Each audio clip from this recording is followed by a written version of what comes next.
বিসমিল্লাহির রহমানির রহিম। প্রিয় দেশবাসী, শিশু, কিশোর কিশোরী, তরুণ তরুণী, ছাত্রছাত্রী, বয়স্ক, বৃদ্ধ, নারী পুরুষ সবাইকে আমার সালাম জানাচ্ছি। আসসালামু আলাইকুম। আজ 5ই অগাস্ট, জুলাই গণ অভ্যুত্থান দিবস। বাংলাদেশের ইতিহাসের এক অবিস্মরণীয় দিন। 1 বছর আগে এই দিনে জুলাই গণ অভ্যুত্থান পূর্ণতা পায়। দীর্ঘদিনের ফ্যাসিবাদী শাসন থেকে মুক্ত হয় প্রিয় স্বদেশ। গত বছরের জুনে আদালতের একটি রায়ে সরকারি চাকরিতে কোটা পুনর্বহাল হলে দেশের তরুণ শিক্ষার্থী সমাজ বিক্ষুব্ধ হয়ে ওঠে।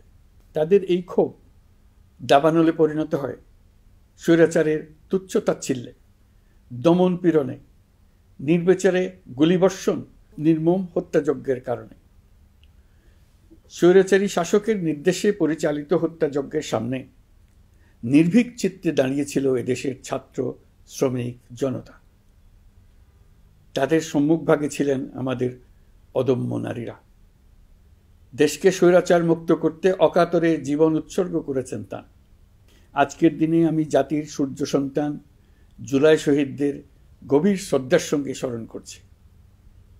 জুলাইয়ে যারা আহত হয়েছেন, চিরতরে পঙ্গু হয়েছেন, দৃষ্টি হারিয়েছেন, জাতির পক্ষ থেকে আমি তাদের প্রতি শ্রদ্ধা ও কৃতজ্ঞতা জানাচ্ছি। প্রিয় দেশবাসী, গত 1 বছরে আমরা অনেক সংকট ও সম্ভাবনার মধ্য দিয়ে পার করেছি। অনেক ঘটনা, দুর্ঘটনা আমাদের গভীরভাবে বেদনাহত করেছে। সর্বশেষ মাইলস্টোন কলেজে বিমান বিধ্বস্ত হয়ে ঝরে গেছে আমাদের কোমলমতি শিশুসহ বেশ কিছু মানুষের প্রাণ। আগুনে পুড়ে আহত হয়েছেন অনেকেই। এই ঘটনা আমাদের সবাইকে শোকস্তব্ধ করে দিয়েছে। এই দুর্ঘটনায় নিহতদের আত্মার শান্তি কামনা করছি। যারা এখনো হাসপাতালে চিকিৎসাধীন, তাদের দ্রুত আরোগ্য কামনা করছি। এই ভয়াবহ দুর্ঘটনার পর সিঙ্গাপুর, চীন, ভারত সহ কয়েকটি দেশের যে সকল চিকিৎসক এবং নার্স আহতদের সেবায় অক্লান্ত পরিশ্রম করেছেন, তাদের প্রতি কৃতজ্ঞতা জানাচ্ছি। যারা রক্ত দিয়ে আহতদের পাশে দাঁড়িয়েছেন, কৃতজ্ঞতা জানাচ্ছি তাদের প্রতিও। প্রিয় দেশবাসী, জুলাই অভ্যুত্থানের পর আমরা অনেক দূর পথ অতিক্রম করে এসেছি। আমাদের জাতীয় জীবনে শান্তি শৃঙ্খলা ফিরে এসছে, অর্থনীতিতে গতিশীলতা এসছে, সংকট দূর হয়েছে। মাত্র কয়েকদিন আগে যুক্তরাষ্ট্রের সঙ্গে আমরা সফলতার সঙ্গে শুল্ক আলোচনা সমাপ্ত করেছি। এর ফলে আমাদের অর্থনীতির সম্ভাবনা বহুগুণ বেড়ে গিয়েছে।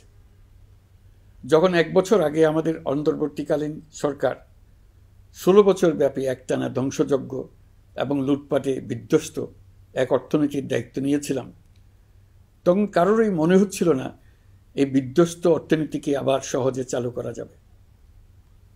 মাত্র 1 বছরের মধ্যে আমরা এতদূর রাস্তা অতিক্রম করতে পারবো, এটা চিন্তাই করা যায়নি।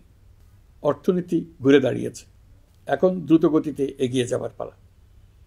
আমরা এখন অন্তর্বর্তী সরকার থেকে একটি নির্বাচিত সরকারের হাতে রাষ্ট্র পরিচালনার দায়িত্ব তুলে দেওয়ার দিকে অগ্রসর হচ্ছি।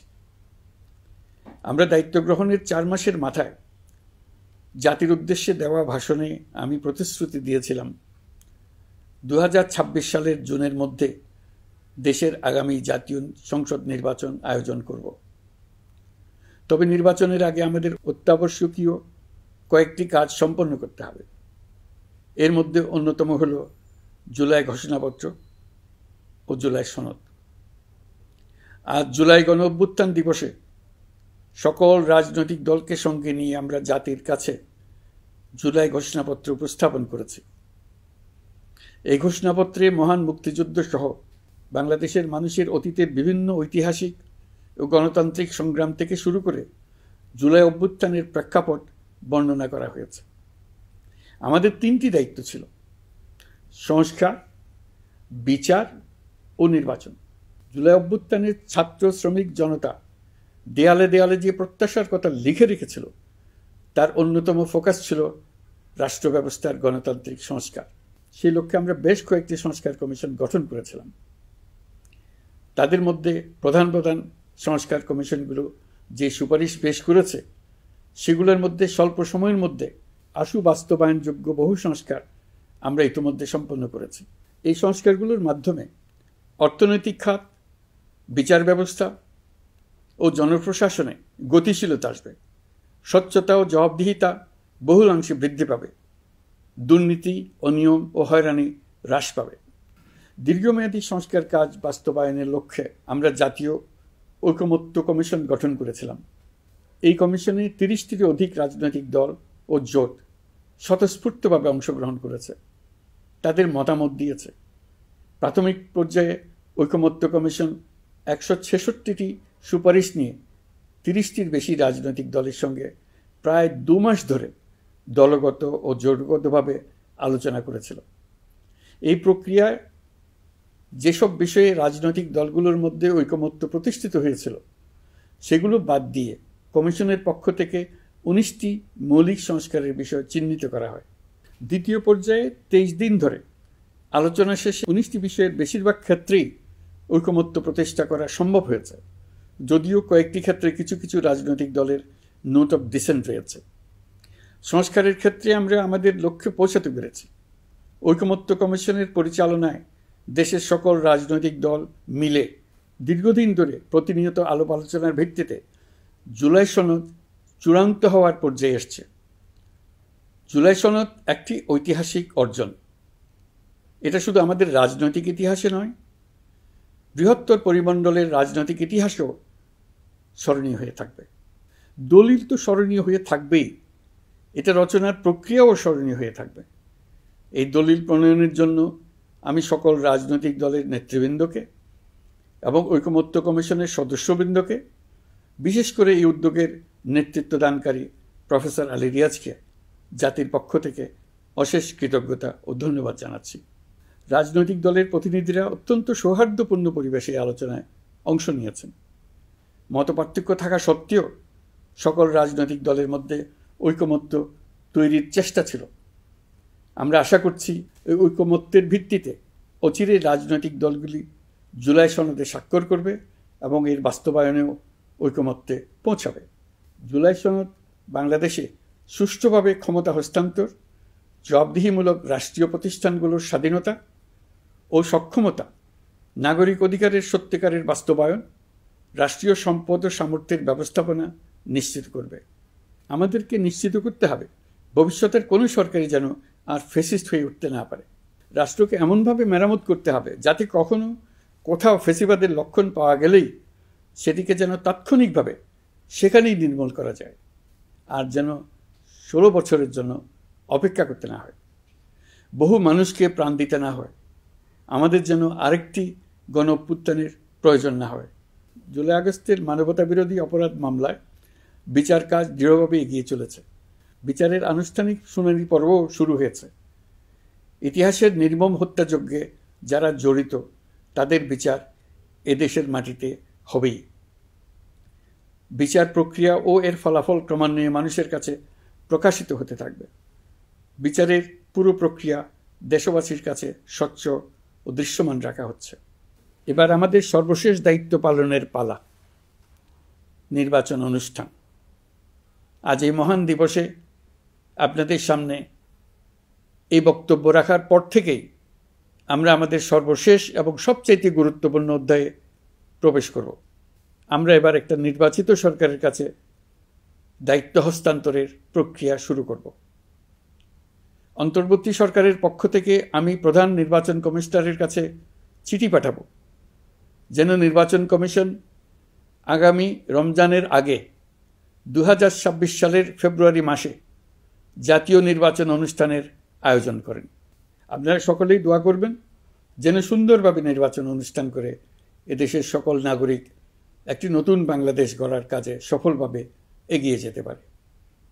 আমরা সরকারের পক্ষ থেকে এই নির্বাচন যাতে সুষ্ঠু, শান্তিপূর্ণ এবং উৎসবমুখরভাবে সম্পন্ন করা যায় সেজন্য সকল প্রকার সাহায্য সহযোগিতা প্রদান করব। এবারের নির্বাচন যেন আনন্দ উৎসবের দিক থেকে, শান্তি শৃঙ্খলার দিক থেকে, ভোটার উপস্থিতির দিক থেকে সৌহার্দ্য ও আন্তরিকতার দিক থেকে দেশের ইতিহাসে স্মরণীয় হয়ে থাকে। সেই জন্য সকল আয়োজন সম্পন্ন করতে আগামীকাল থেকে আমরা সকলেই মানসিক প্রস্তুতি ও প্রাতিষ্ঠানিক আয়োজন শুরু করব। নির্বাচনে ভোটারদের সম্পর্কে দুই একটা কথা বলতে চাই। এবার আমরা প্রবাসী ভোটারদের ভোট দেওয়ার আয়োজন নিশ্চিত করতে চাই। অর্থনৈতিক দিক থেকে সম্পূর্ণ বিধ্বস্ত বাংলাদেশ যে আবার দ্রুত ঘুরে দাঁড়াতে পেরেছে, তার বড় কারণ হলো আমাদের রেমিটেন্স যোদ্ধাদের ঐতিহাসিক অবদান। নির্বাচনে তাদের অংশগ্রহণ নিশ্চিত করার জন্য নির্বাচন কমিশন প্রস্তুতি নিচ্ছে। নারী ভোটাররা যেন দেশের সর্বত্র নির্দ্বিধায় আনন্দোৎসাহ সহকারে তাদের ভোট দিতে পারে, এটা নিশ্চিত করতে চাই। এবার যেন কেন্দ্রে কেন্দ্রে নারী ভোটারদের ঢল নামে, আমরা সেই লক্ষ্যে সমস্ত ব্যবস্থা গ্রহণ করব। দেশের মানুষের ভোটাধিকার কেড়ে নেবার কারণে গত 15 বছর ধরে নাগরিকবৃন্দ ভোট দিতে পারেনি। এবারের নির্বাচনে আমরা আমাদের বকেয়া আনন্দ সহ মহা আনন্দে ভোট দিতে চাই। এবারের নির্বাচনে জীবনে প্রথমবার ভোট দিতে যাবে এরকম ভোটাররা নানা উৎসবের মধ্য দিয়ে ভোট কেন্দ্রে যাবে, তাদের এই দিনটি স্মরণীয় করে রাখার জন্য। এর মধ্যে নতুন নারী ভোটার থাকবে, নতুন পুরুষ ভোটার থাকবে। এর মধ্যে এমন ভোটার থাকবে যারা 15 বছর আগে থেকেই ভোট দিতে পারত, কিন্তু জীবনে একবারও ভোট দিতে পারেনি। এর মধ্যে আসবে যারা 10 বছর আগে, 5 বছর আগে ভোট দিতে পারত কিন্তু পারেনি। আর আসবে ভাগ্যবান ও ভাগ্যবতীর দল, যারা এই প্রথমবার ভোটার হওয়ার যোগ্যতা লাভ করলো এবং সঙ্গে সঙ্গে ভোট দেওয়ার সুযোগও পেয়ে গেল। নির্বাচনের দিনকে আমরা ঈদের উৎসবের মতো করতে চাই। এবারের ভোটের আনন্দ থাকবে সবার মধ্যে। আপনারা সবাই বাচ্চা কাচ্চাদের নিয়ে ভোট কেন্দ্রে যাবেন। নাগরিক অধিকার প্রয়োগের মহা আনন্দ পরবর্তী বংশধরদের কাছে তুলে ধরার জন্য এখন থেকে প্রতিদিন আলাপ আলোচনা করুন। আপনার এলাকায় ভোটদান ব্যবস্থা কেমন হলে সুন্দর হয়, কেমন হলে আনন্দমুখর হয়, সেটা আগে থেকে ঠিক করার জন্য। নতুন বাংলাদেশ গড়ার কাজের ভিত্তি রচনা হবে এবারের নির্বাচনে। তার জন্য প্রস্তুতি নিন। প্রিয় দেশবাসী, দেশের ইতিহাসে এখন পর্যন্ত যতগুলো বড় সংঘাত, সহিংসতার ঘটনা ঘটেছে, তার সবগুলোর নেপথ্য কারণ ছিল ত্রুটিপূর্ণ নির্বাচন। ত্রুটিপূর্ণ নির্বাচনের মধ্য দিয়ে কোনো দল যদি গায়ের জোরে নির্বাচিত হয়ে ক্ষমতায় আসে, তার চূড়ান্ত পরিণতি কী তার জুলাই অভ্যুত্থান আমাদের দেখিয়ে দিয়েছে। আমরা ইতিহাসের কলঙ্কিত কোনো অধ্যায়ের পুনরাবৃত্তি আর করতে চাই না। আপনারা প্রত্যেকেই অবগত আছেন, একটা গোষ্ঠী নির্বাচনকে বাধাগ্রস্ত করার জন্য উন্মুখ হয়ে আছে। তারা দেশের গণতান্ত্রিক অগ্রযাত্রাকে ব্যাহত করতে দেশের বাইরে বসে ভেতরে থেকে নানা অপচেষ্টায় লিপ্ত রয়েছে। আমাদেরকে অবশ্যই খেয়াল রাখতে হবে তারা যেন নির্বাচনকে সংঘাতময় করে তোলার কোনো রকমের সুযোগ না পায়।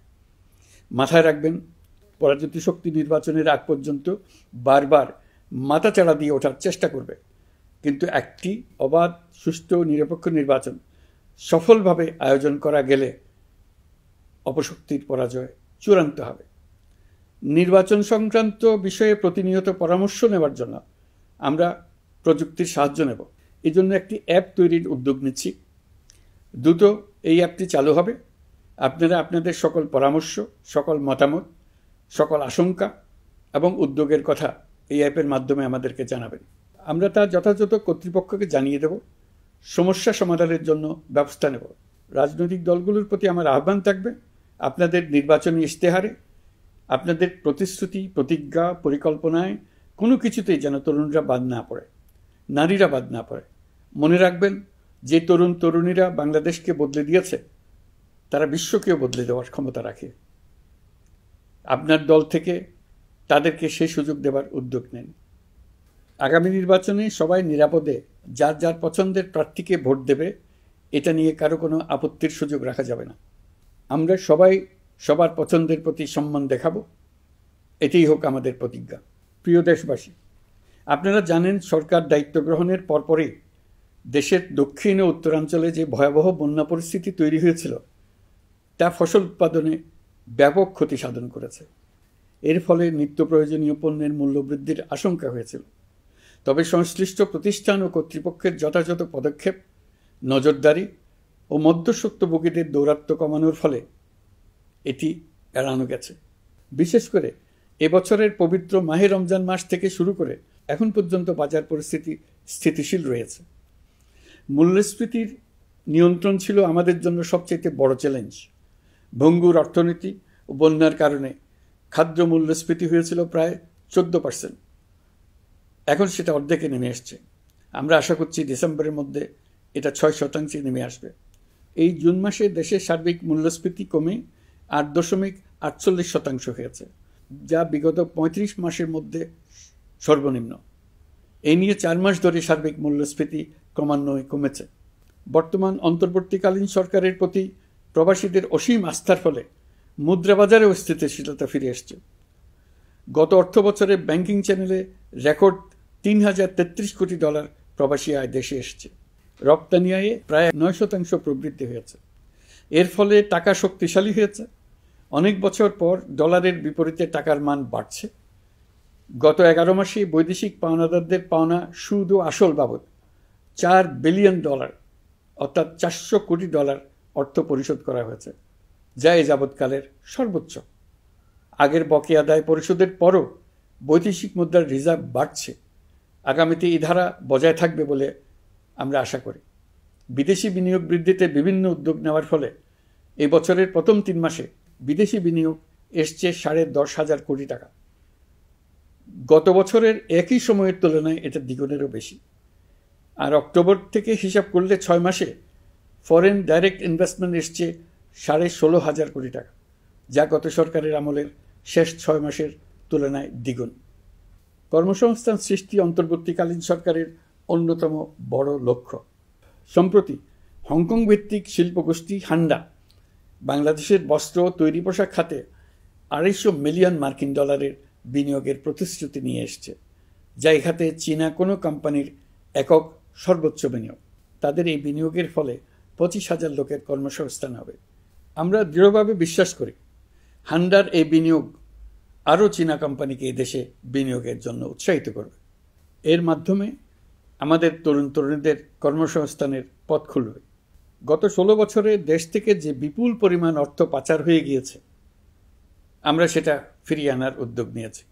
এই দীর্ঘ আইনি প্রক্রিয়ার জন্য সরকার নামকরা বিদেশি আইনি প্রতিষ্ঠানকে নিয়োগ দিয়েছে। যথাযথ আইনি পদক্ষেপের ফলে বিশ্বের বিভিন্ন দেশে ফেসিবাদী দুর্বৃত্তরা যে অর্থ সম্পদের পাহাড় গড়েছে তার কিছু কিছু ইতিমধ্যে জব্দ হয়েছে। এই কার্যক্রম সঠিকভাবে চালিয়ে যেতে পারলে অল্প সময়ের মধ্যে আরও কিছু ইতিবাচক ফলাফল পাওয়া যাবে বলে আমি বিশ্বাস করি।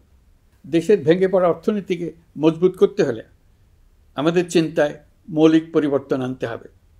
আমি বরাবরই বলে এসেছি, এদেশের নদী ও বিশাল সমুদ্র আমাদের মূল্যবান সম্পদ। আমরা এই সম্পদকে কাজে লাগিয়ে সমান্তরালভাবে পানিভিত্তিক অর্থনীতি গড়ে তুলতে চাই। আমরা প্রায় ভুলে যাই যে বঙ্গোপসাগরের একটা অংশও আমাদের দেশ। এর পরিমাণ আমাদের মোট জমির পরিমাণের চাইতে বেশি। আমরা প্রায় সবসময় জমিভিত্তিক আমাদের অর্ধেক দেশ নিয়ে মাথা ঘামাই, বাকি পানিভিত্তিক অর্ধেক দেশকে হিসাবেই ধরি না, কারণ আমরা ওই অংশে বসবাস করি না। আমরা তো হাওর বাওরেও বসবাস করি না, তাই বলে তো তাকে হিসাবের বাইরে রাখি না। এখন থেকে আমাদের অংশের বঙ্গোপসাগরকে আমরা আমাদের দেশের মূল্যবান অংশ, এই কথা সবসময় মাথায় রেখে অগ্রসর হব। এই অংশের পানির উপর দিয়ে দেশ বিদেশের সঙ্গে আমরা বাণিজ্য করব। তার মাধ্যমে আমরা পুরো পৃথিবীকে আমাদের প্রতিবেশী বানাবো। এই পানির মধ্যে আছে অফুরন্ত সম্পদ, মৎস্য সম্পদ, যা প্রতি বছর ফসল দেয়। এই পানির নিচে আছে অফুরন্ত গ্যাস। এর সব কিছুকে নিয়েই প্রতিনিয়ত আমাদের চিন্তাভাবনাকে চালিত করতে হবে। বর্তমান সরকার চট্টগ্রাম বন্দর ব্যবস্থাপনাকে নতুন করে সাজানোর উদ্যোগ নিয়েছে। সরকার সম্প্রতি বাংলাদেশ নৌবাহিনী পরিচালিত ড্রাই ডক লিমিটেডকে নিউ মুরিং টার্মিনাল কন্টেইনার হ্যান্ডলিংয়ের দায়িত্ব দিয়েছে। তারা কাজ শুরু করা মাত্রই কিছু ইতিবাচক পরিবর্তন এসছে। প্রথম 2 সপ্তাহে দেখা গেছে আগের তুলনায় প্রতিদিন গড়ে 225টি বেশি কন্টেইনার হ্যান্ডলিং হচ্ছে। এই বন্দরকে আধুনিকভাবে গড়ে তোলা গেলে তা শুধু বাংলাদেশের অর্থনীতিতেই ভূমিকা রাখবে না, নেপাল, ভুটান সহ পার্শ্ববর্তী অঞ্চলের অর্থনীতিতে ইতিবাচক ভূমিকা রাখতে সক্ষম হবে। বিনিময়ে তারাও উপকৃত হবে, আমরাও উপকৃত হব। আমাদের উপকূল অঞ্চল অফুরন্ত সম্ভাবনার আধার। কুমিরা থেকে টেকনাফ পর্যন্ত নানা বন্দরের কর্মচাঞ্চল্যে সমগ্র উপকূল অঞ্চলকে দক্ষিণ এশিয়ার একটি গুরুত্বপূর্ণ অর্থনৈতিক প্রাণকেন্দ্র হিসেবে প্রতিষ্ঠা করবে। এই পুরো অঞ্চলে অনেকগুলো শিল্পাঞ্চল গড়ে উঠবে শুধু সমুদ্রের সান্নিধ্য এবং তার ব্যবহারের দক্ষতার কারণে।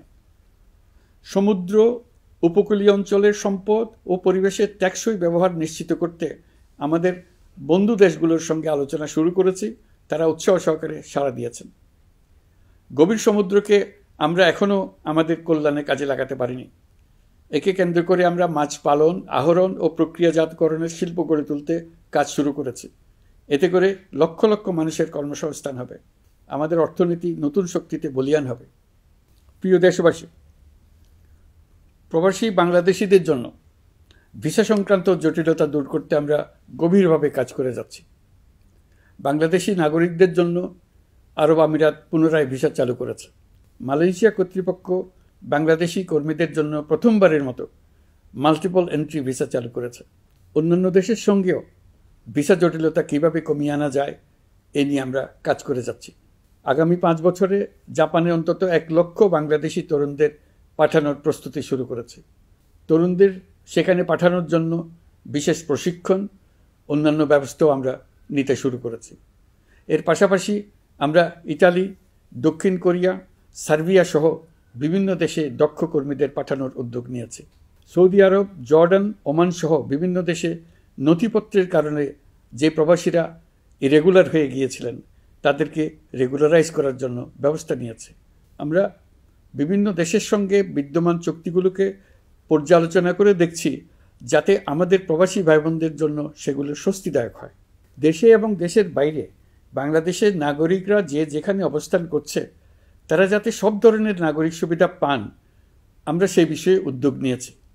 চলতি বছর আমাদের নানা উদ্যোগের ফলে প্রায় 87,000 বাংলাদেশি সুষ্ঠুভাবে হজ পালন করতে পেরেছেন। হজের ব্যয়ও অন্যান্য বছরের তুলনায় আমরা কমিয়ে আনতে পেরেছি। হাজিরা যাতে নির্বিঘ্নে হজ সম্পন্ন করতে পারে সেজন্য লাব্বায়েক নামে অ্যাপ চালু করেছে, যার মাধ্যমে ঘরে বসেই হাজিদের আত্মীয় স্বজন, পরিবার পরিজন তাদের অবস্থান প্রতি মুহূর্তে জানতে পেরেছেন। এই বছর দক্ষিণ এশিয়ার অন্যান্য দেশগুলোতেও আমাদের হজ ব্যবস্থাপনা প্রশংসিত হয়েছে। আগামী বছরের হজ ব্যবস্থাপনা যেন আরও নির্বিঘ্নে সম্পন্ন করা যায় সেজন্য মন্ত্রণালয় এখন থেকেই প্রস্তুতি নিতে শুরু করেছে। প্রিয় দেশবাসী, জুলাই গণঅভ্যুত্থানে তরুণ শিক্ষার্থীদের পাশে ঢাল হয়ে দাঁড়িয়েছিলেন আমাদের বাবা মা ও শিক্ষকরা। আমাদের বাবা মায়েরা তাদের সন্তানকে বহু কষ্টে বড় করে বিশ্ববিদ্যালয়ে পাঠায়। লেখাপড়া শেষ করে অনেক ছাত্র অসুস্থ হয়ে বের হয়। এর কারণ আবাসিক হলের নোংরা পরিবেশ, খাবারের নিম্নমান, তার উপর দলীয় সন্ত্রাসীদের দমনপীড়ন। বিশ্ববিদ্যালয়ে পড়াশোনার পরিবর্তে প্রতিদিন শিক্ষার্থীদের জোর করে রাজনৈতিক দলের প্রোগ্রামে নিয়ে যাওয়া হতো। প্রশাসন ও শিক্ষকরা সবই জানতেন, অথচ কেউ এটি থামাতে পারেননি, চেষ্টাও করেননি। কারণ শিক্ষকদের একটি বড় অংশ প্রমোশনের জন্য, সুবিধার জন্য দলীয় রাজনীতিতে জড়িত ছিলেন, নিপীড়কের ভূমিকায় ছিলেন। প্রতিটি বিশ্ববিদ্যালয়ের আবাসিক হলগুলোতে দলীয় সন্ত্রাসীদের নিয়ন্ত্রণ আর অমানসিক নির্যাতন চলত। সেখানে গড়ে তোলা হয়েছিল টর্চার সেল। অন্তর্বর্তী সরকার প্রতিশ্রুতিবদ্ধ যে আমরা আর কখনো শিক্ষা প্রতিষ্ঠানগুলোকে এমন কোনো রাজনীতি দ্বারা কলুষিত হতে দেব না যা পড়াশোনার পরিবেশ নষ্ট করে, তরুণদের জীবন ধ্বংস করে। বাবা মায়েদের যেন সন্তানকে বিশ্ববিদ্যালয়ে পড়তে পাঠিয়ে আর কখনো শঙ্কায় থাকতে না হয়। বর্তমান সরকার দায়িত্ব গ্রহণের পরপরই শিক্ষা ব্যবস্থার উন্নতির জন্য ধারাবাহিকভাবে পরামর্শ কমিটির সঙ্গে বৈঠক করেছে, বিভিন্ন উদ্যোগ হাতে নিয়েছে। বিদ্যালয়গুলোতে শিক্ষার মান কীভাবে বাড়ানো যায় সে বিষয়ে বিভিন্ন উদ্যোগ নেওয়া হচ্ছে। সরকার কিছুদিন আগে সারা দেশের সরকারি প্রাথমিক বিদ্যালয়ের সব প্রধান শিক্ষকের বেতনের গ্রেড 1 ধাপ বাড়িয়ে 10ম গ্রেড করার সিদ্ধান্ত নিয়েছে। এটি একটি যুগান্তকারী সিদ্ধান্ত। প্রাথমিক বিদ্যালয়গুলিতে শূন্য পদে 6,500 প্রধান শিক্ষক নিয়োগের প্রক্রিয়া চলছে। প্রাথমিকের পড়াশোনার পদ্ধতিগত পরিবর্তনের দিকেও আমরা মনোযোগ দিচ্ছি। সব স্কুলে ইন্টারনেট সংযোগ ও মাল্টিমিডিয়া শ্রেণীকক্ষ তৈরির নির্দেশ দেওয়া হয়েছে।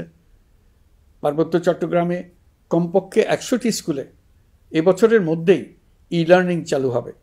ঢাকা চট্টগ্রামের অভিজ্ঞ শিক্ষকরা প্রযুক্তির সহায়তায় এসব স্কুলে শিক্ষকতা করে সেখানকার শিক্ষক ঘাটতি পূরণ করবেন।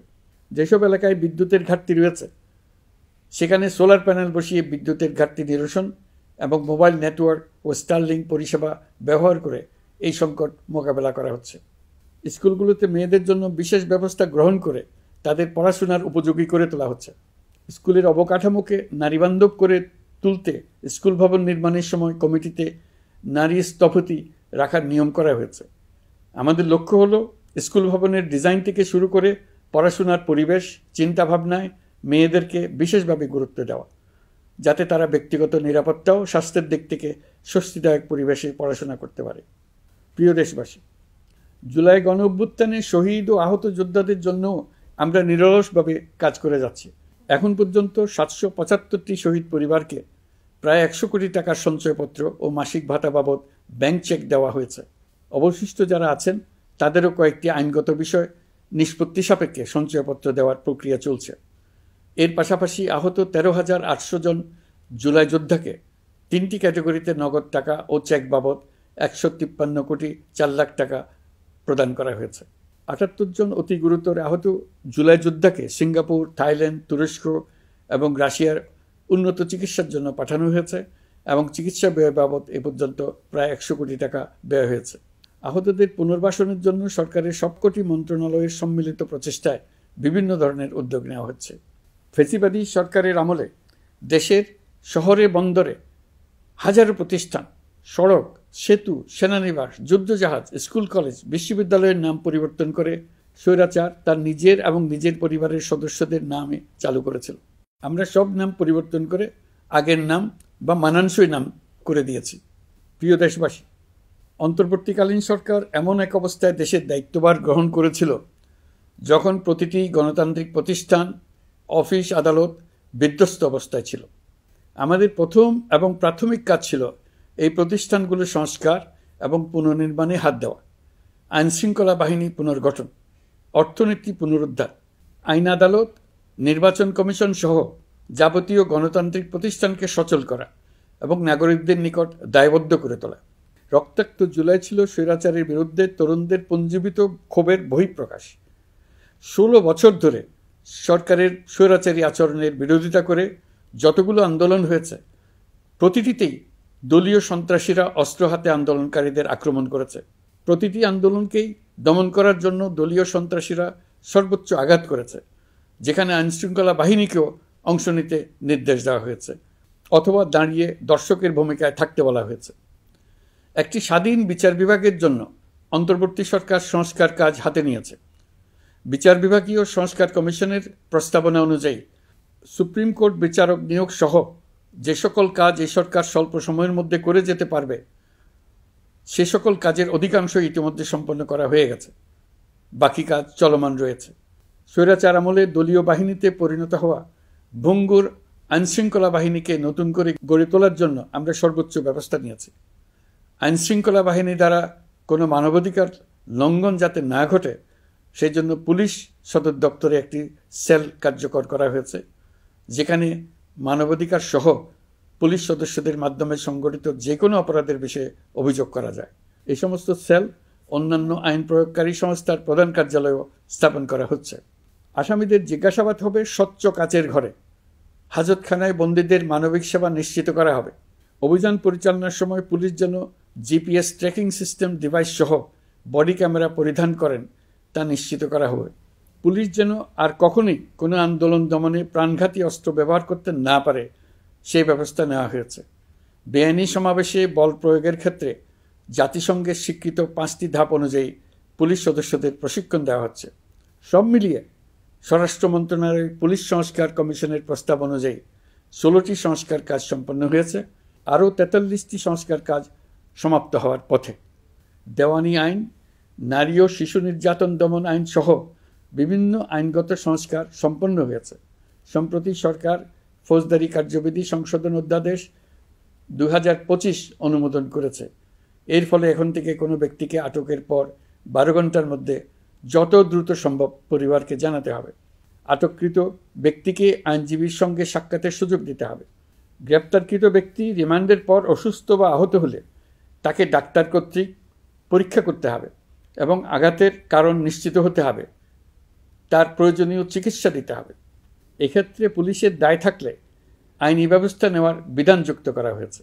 এই আইনের ফলে গ্রেফতার ও আটক নিয়ে মানুষের হয়রানি অনেক কমে আসবে, পুলিশের জবাবদিহিতা বাড়বে এবং বিচারের কাজ দ্রুততর হবে। পুলিশ সংস্কার কমিশনের সুপারিশ ছিল কোনো ব্যক্তি থানায় জিডি করতে গেলে অবশ্যই তা গ্রহণ করতে হবে। জিডি গ্রহণ করা ছাড়া থানা থেকে কোনো ব্যক্তিকে ফিরিয়ে দেওয়া যাবে না। এই সুপারিশের ভিত্তিতে সরকার সিদ্ধান্ত নিয়েছে দেশের সব থানায় অনলাইনে জিডি করা যাবে। এখন থানায় জিডি না নেওয়ার আর কোনো অভিযোগ থাকবে না।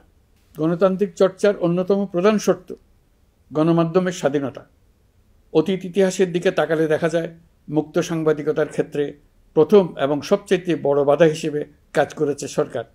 অন্তর্বর্তী সরকার এইসব বাধা অপসারণে বিভিন্ন উদ্যোগ নিয়েছে।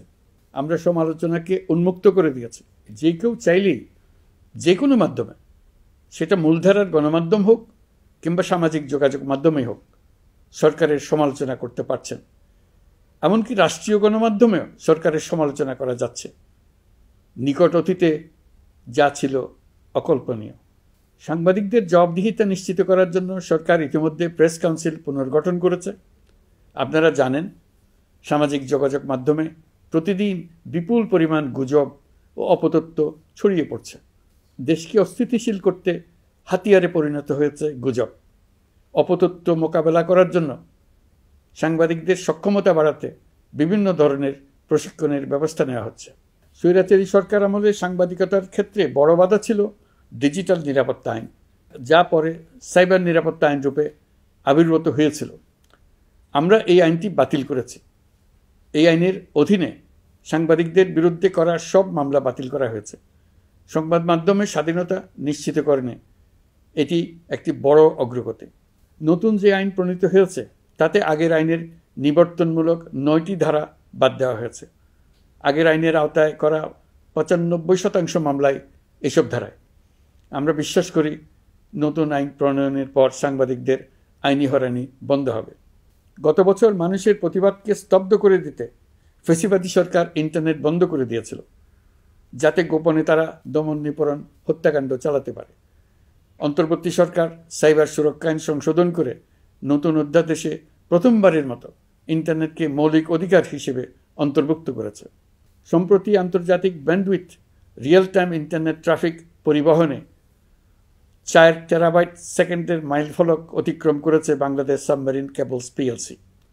বাংলাদেশে ইন্টারনেট সেবার মান ভালো করতে সরকারের পক্ষ থেকে সর্বোচ্চ উদ্যোগ নেওয়া হয়েছে। প্রিয় দেশবাসী, আপনাদের আহ্বানে একটি ঐতিহাসিক সন্ধিক্ষণে আমরা দায়িত্বভার গ্রহণ করেছিলাম। জুলাই অভ্যুত্থানে সৃষ্ট নতুন বাংলাদেশের যে অভূতপূর্ব সম্ভাবনা জাগ্রত হয়েছে, তাকে এগিয়ে নিতে আপনারা আমাদেরকে দায়িত্ব দিয়েছিলেন। গত 12 মাস ধরে আপনাদের সবাইকে সাথে নিয়ে জুলাইয়ের দাবি পূরণের চেষ্টা করে যাচ্ছি। আসুন আজ জুলাই গণ অভ্যুত্থান দিবসে প্রতিজ্ঞাবদ্ধ হই এই জাতিকে আমরা আর কখনো বিভক্ত হতে দেব না। আমরা সকল নাগরিকের প্রতি মর্যাদাশীল থাকব, তিনি যেই পরিচয়েরই হন না কেন।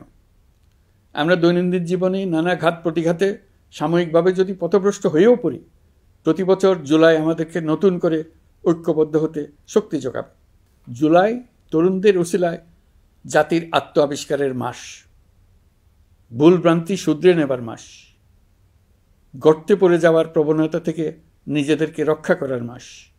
জুলাই গ্রামে গঞ্জে, সরকারি বেসরকারি স্কুল কলেজে, বিশ্ববিদ্যালয়ে, ফসলের মাঠে, ঘরে বাড়িতে কিশোর কিশোরী তরুণ তরুণীদের কাছ থেকে তাদের আকাঙ্ক্ষাগুলো জেনে নেওয়ার মাস। নির্বাচন আসছে। যদি আপনি আপনার নির্বাচনী এলাকা থেকে দূরে বসবাস করেন, তবে এখন থেকে নিয়মিত নির্বাচনী এলাকা পরিদর্শন করুন, যাতে সেরা ব্যক্তিকে নির্বাচিত করতে আপনি প্রস্তুত হতে পারেন। যাদের তাজা রক্তের বিনিময়ে আমরা আমাদের এই অতি মূল্যবান অধিকার ফিরে পেলাম, ভোটটা দেওয়ার আগ মুহূর্তে যেন তাদের চেহারা আমাদের চোখে ভেসে ওঠে। ফেব্রুয়ারি বেশি দূরে নয়। নির্বাচন নিয়ে প্রস্তুতি নিতে নিতেই ভোটের দিন এসে পড়বে। বহু বছর আমরা কেউ ভোট দিতে পারিনি। এবার আমরা সবাই ভোট দেব, কেউ বাদ যাবে না। সবাই যেন বলতে পারি, নতুন বাংলাদেশ গড়ার পথে দেশকে রওনা করার জন্য আমি আমার ভোটটা দিয়েছিলাম। আমার ভোটে দেশটা সে পথে রওনা হতে পেরেছিল। জুলাই গণ অভ্যুত্থান দিবসে সকল নাগরিকের কাছে আমার আহ্বান, আসুন নতুন বাংলাদেশ গড়ার প্রথম বড় পরীক্ষায় সফলভাবে উত্তীর্ণ হই। মহান আল্লাহ আমাদের সহায় হন। আল্লাহ হাফেজ।